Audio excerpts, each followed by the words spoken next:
If I were to call my dad and ask for him to help me put up a fence or build a swing set, and he said he would be at my house the next day, I would have no doubt that he would show up the next day ready to work. The reason I could act with such confidence is because of the past track record of my father. He's never given me a reason to question his faithfulness to his word. When he says he's going to do something, he's going to do it. Now, not all of you can relate completely with me. You may have a father that has a different type of track record. But there is at least one person you can always trust to honor his word. And that's what we will see on today's Day by Day. Judges chapter 5, verses 4 and 5. Lord, when you went out from Seir, when you marched from the region of Edom, the earth trembled and the heavens dropped. Yes, the clouds dropped water. The mountains quaked before the Lord, even Sinai before the Lord, the God of Israel.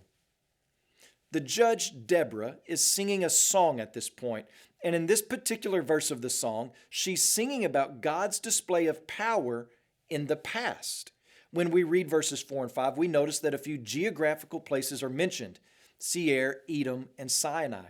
All of those geographical places are found in the land that the Israelites were wandering in for a generation. What's being referred to here is God moving in power from Egypt and the wilderness to the promised land. Now remember, we are some 120 plus years from the crossing of the Jordan River when the Israelites first moved into the promised land. And when God did that, when He moved in power. You remember the story early on in the book of Joshua with God stopping the mighty Jordan River. You remember the story of the walls of Jericho crumbling to the ground and the other host of stories that go along with that generation. When God moved in the past, it was as if the earth was coming unglued, rainstorms and earthquakes.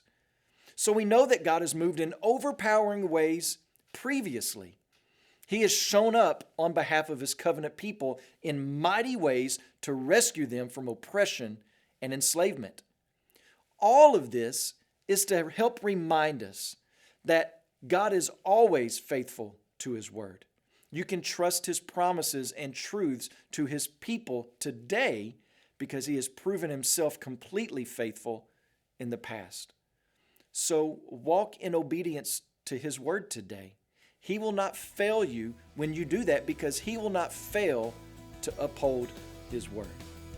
As you pray today, please remember Reina Costa El Haj and her family, our missionaries in Lebanon. Also, remember the Sign Language American Life Word broadcast in the United States.